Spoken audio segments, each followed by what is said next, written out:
Here is how you make a 3D Pokemon card.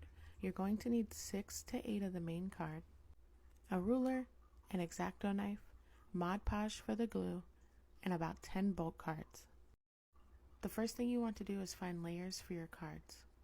Take a moment to examine the artwork and see what you can layer.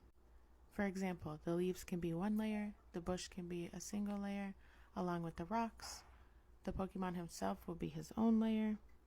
The first thing I'm going to do is completely remove the Pokemon.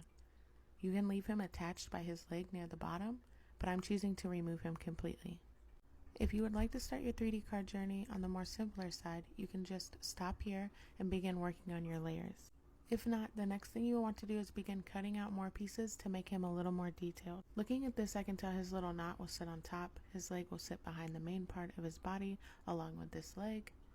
His head will sit all the way to the top of this. I will remove the circle and put his head into the circle that we have removed. I'm going to get all of the pieces cut out for this guy, and then we will begin assembling him. Here's all the pieces that we will need. However, before you start, we need to paint the edges. You can use any type of acrylic paint to do this.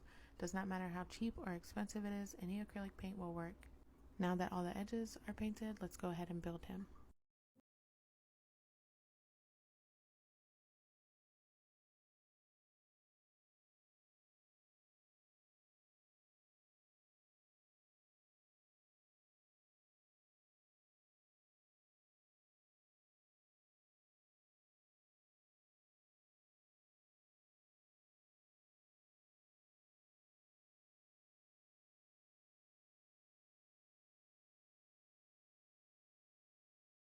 Here's what he will look like after he is all put together.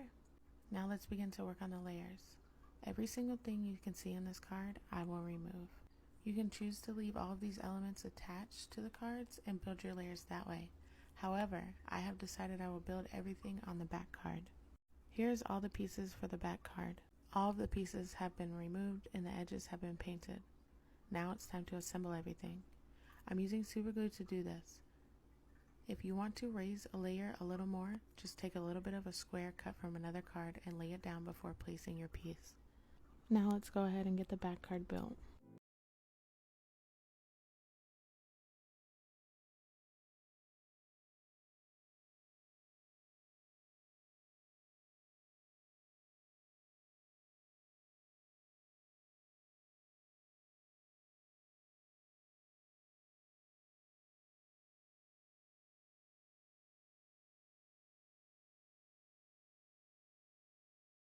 Right before I add the Pokemon, I will black out his character to help create a shadow effect. I will also be painting the perimeter of the art box.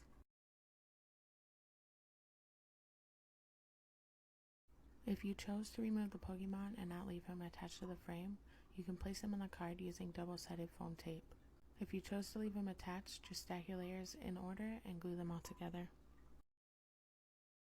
For spacers, I use bulk cards. I will cut 10 spacer cards, glue them together, and that will be my depth for this card.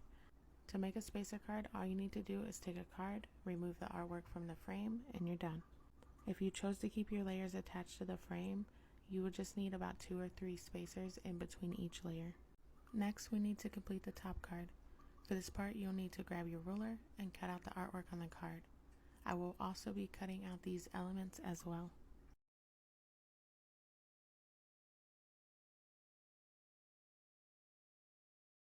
Once you have all of these cut out, you will need to attach them back to the card. You can do this with tweezers and a little super glue.